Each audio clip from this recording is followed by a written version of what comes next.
Bonsoir à tous, j'espère que vous allez bien, que vous avez passé un excellent week-end pascal. Pour ma part, ça a été excellent. Je rappelle que la Pâque, c'est la fête la plus importante pour les chrétiens, puisque nous célébrons la résurrection, la vie de notre Seigneur et Sauveur Jésus-Christ. Donc c'est une fête, une célébration extrêmement importante de réaliser la signification qu'il y a derrière l'acte de la croix et derrière la résurrection de Jésus-Christ, à savoir que le Seigneur a tout accompli afin que toi, afin que moi, nous soyons sauvés. Mais ce n'est pas le sujet de la vidéo que j'aimerais faire aujourd'hui. Aujourd'hui, j'aimerais vous parler d'un sujet extrêmement important.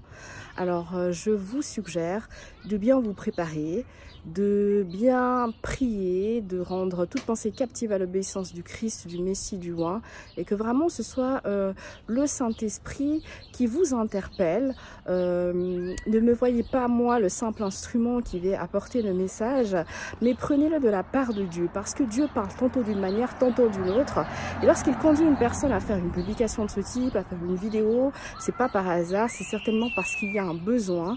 Je pense que c'est vraiment poussé par l'Esprit de Dieu que j'aime faire les choses. Donc voilà pourquoi je vais partager avec vous. Donc le sujet sur lequel j'aimerais partager avec vous aujourd'hui s'appelle la crainte de Dieu.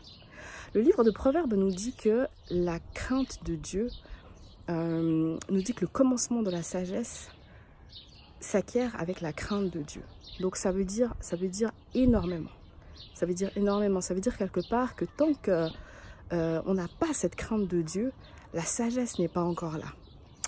Et je réfléchissais au monde dans lequel nous vivons actuellement.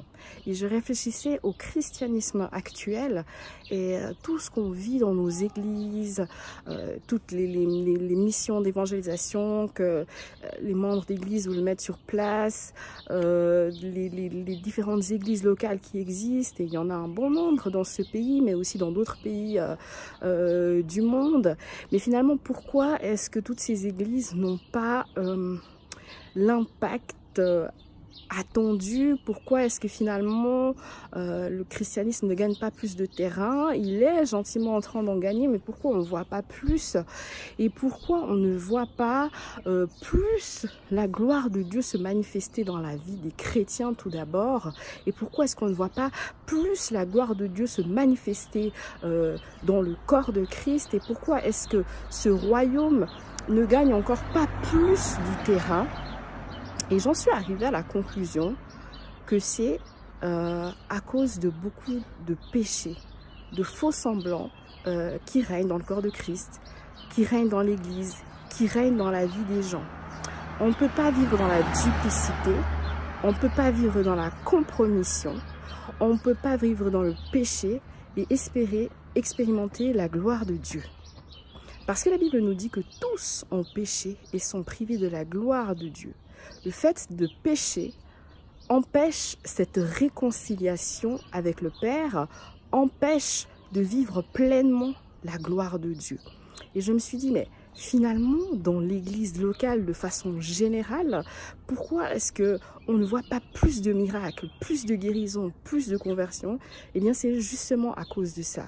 Je pense qu'au final, beaucoup de gens ne sont pas animés, ne sont pas habités par la crainte de Dieu. Et c'est pour ça qu'on ne voit pas et qu'on ne vit pas l'extraordinaire divin.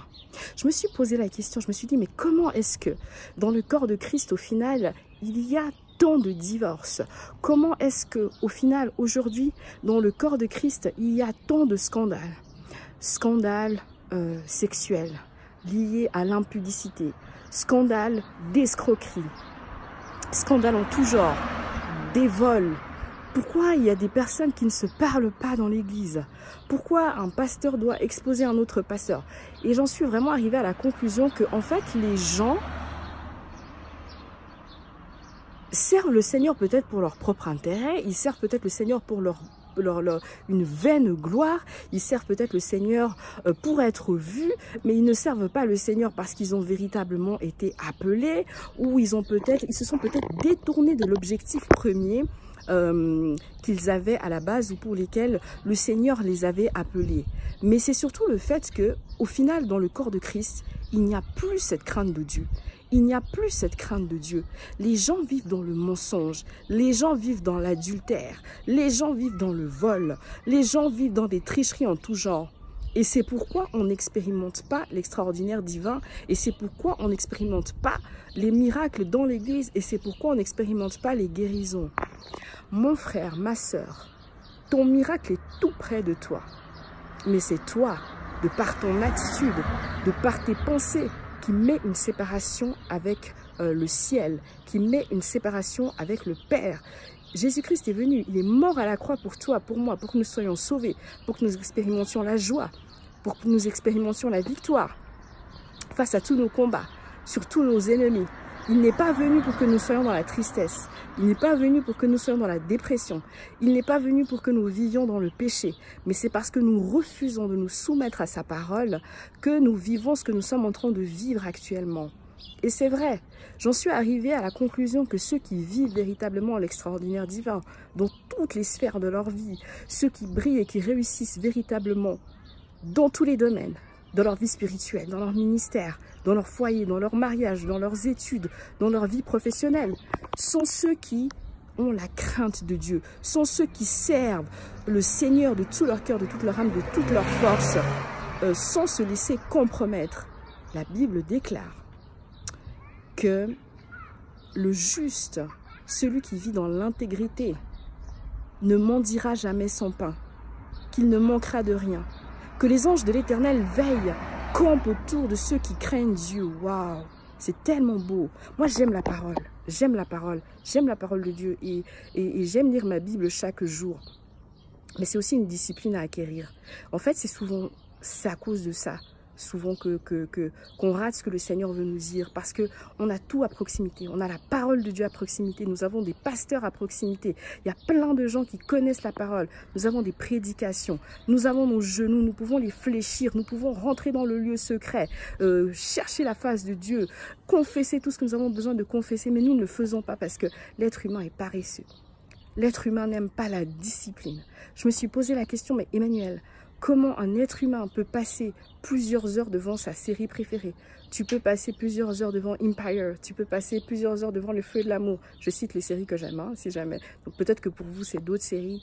Mais finalement, pour ce qui est de méditer la parole de Dieu, pour que celle-ci s'enracine en toi, pour que celle-ci produise des fruits en toi, ça devient un problème. C'est à cause de ça que l'ennemi joue avec nous.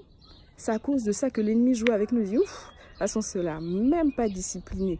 Le véritable disciple, c'est celui qui est au pied de Jésus, qui dit, jusqu'au bout, je vais te suivre. C'est celui qui est discipliné, c'est pas celui qui abandonne à la moindre difficulté. Le disciple, c'est pas celui qui fait ce qu'il veut, c'est celui qui fait la volonté de celui qui l'a envoyé, comme Jésus-Christ.